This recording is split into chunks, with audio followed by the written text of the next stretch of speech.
Hello, I'm Elijah Armstrong, a lighter skinned black male with shorter locks, and this is one of our 2023-2024 Heumann-Armstrong Award videos.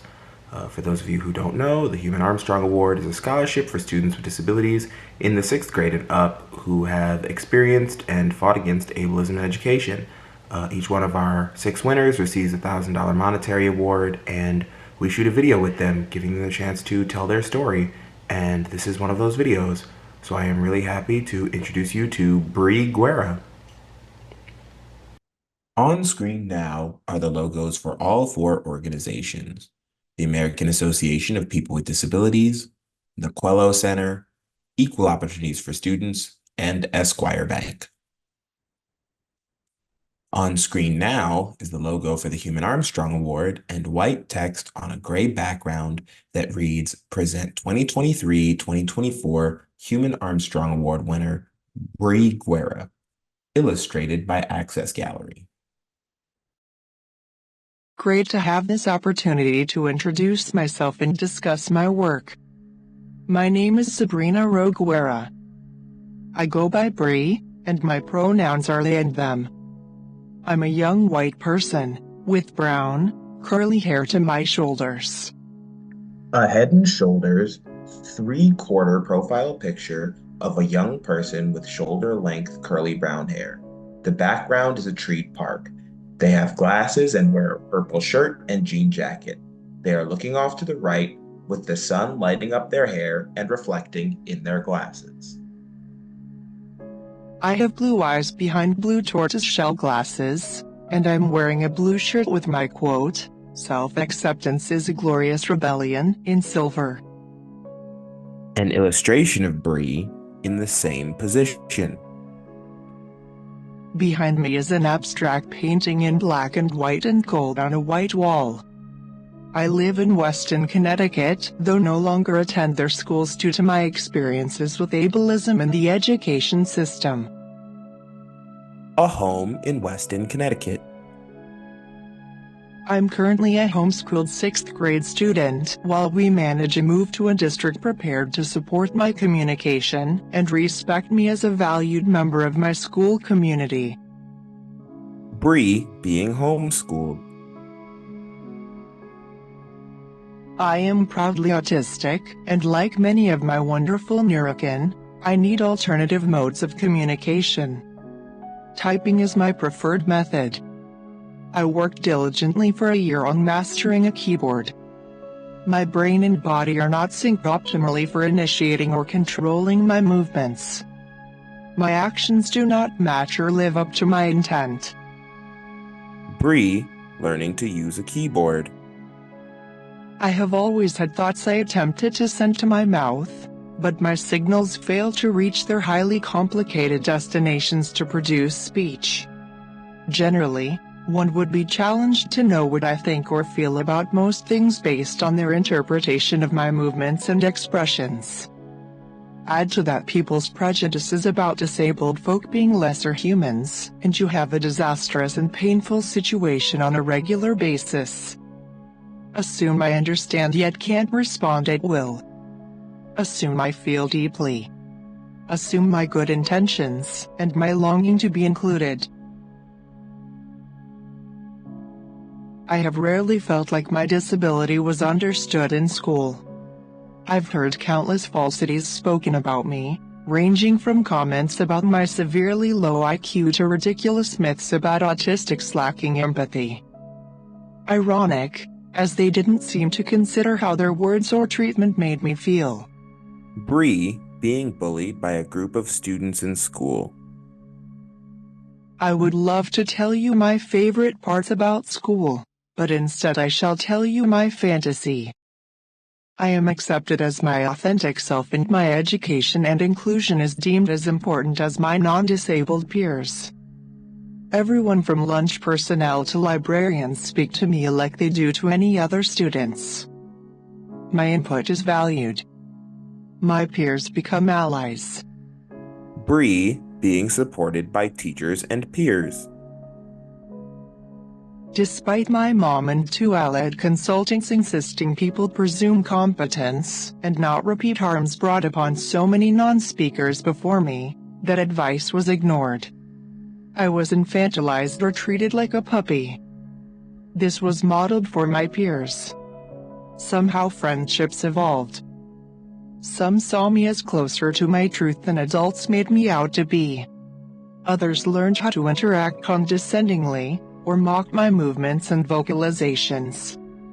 Every day I had to battle between hope for a different future and turning off a piece of my soul. I was called retarded and low-functioning too many times to count. It hurt every time.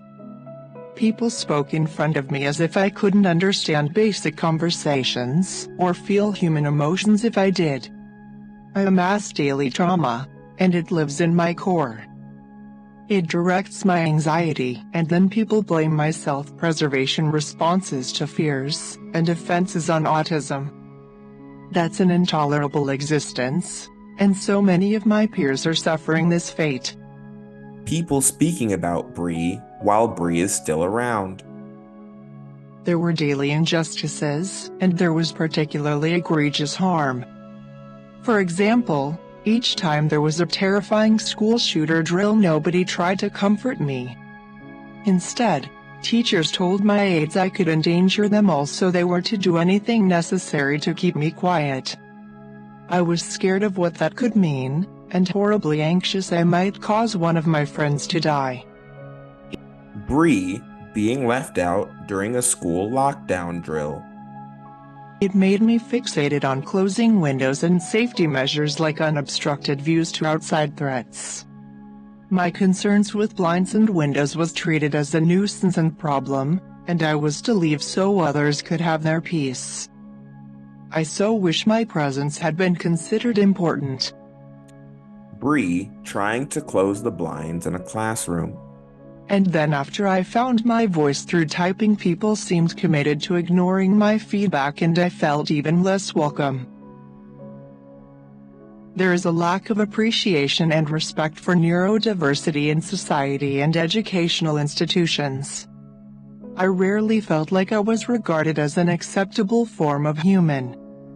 Abled, neurotypical standards were not only the expectation for all, but perceptions of my progress and access to inclusion depended upon how closely to their idea of supreme human I could reach. This mindset causes great psychological damage. The near constant messaging that I needed to be someone other than my authentic self made me nervous and was demoralizing. Anyone would struggle in these circumstances.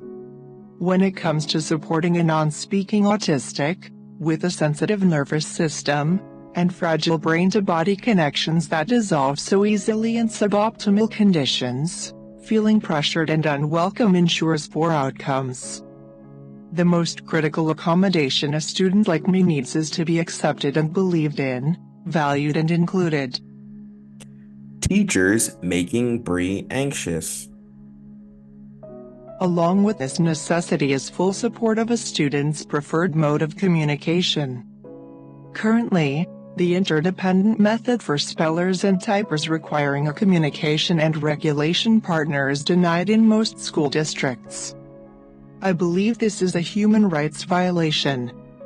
Many of my peers are voiceless and in dire situations. Bree being denied access to a communication partner.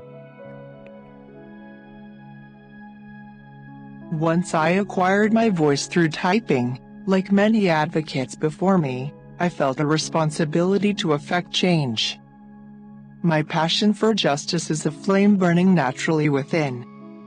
My lived experience is fuel to the fire. Until people value disabled lives equally, question the absence of disabled people in spaces rather than their inclusion, accept disabled voices as the authority on their lived experience, and believe there's not one right way to be human, there is work to do. I am indebted to all the change makers who have voiced their truths.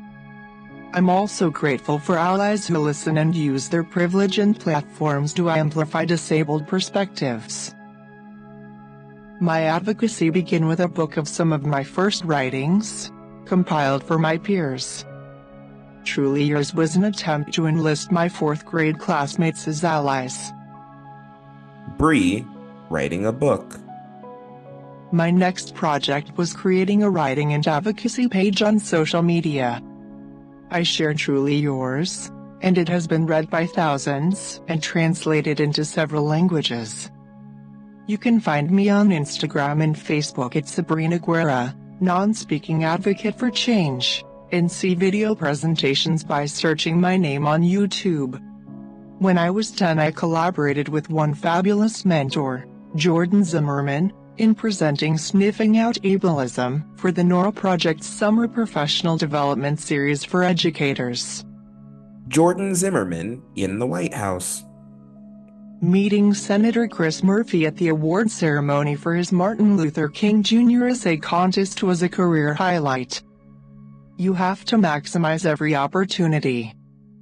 I requested a sit-down with him, and presented my lived experience in the state of ableism in the education system. Bree with Senator Chris Murphy. I've written poems as advocacy, and appeared at symposiums and on a podcast. I aspire to work more with educators and student populations. Creating change in education requires the centering of disabled perspectives. It takes a willingness to recognize the harms disabled students face in one's district, and care. Meaningful change asks teachers and administrators to value disabled students as equal members of their school community.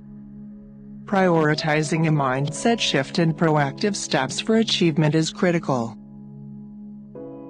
I have managed to navigate through immeasurable fright and sadness with hope as my guide. Now as an advocate facing silencing, backlash, and burnout, hope for a different future is still aiding me through my days. Receiving this award is a magnificent honor. It signifies my voice is being heard and motivates me onward. Association with Judy Heumann aptly leaves me wordless. And I feel grateful to be recognized by a leader in disability justice of the next generation, Elijah Armstrong.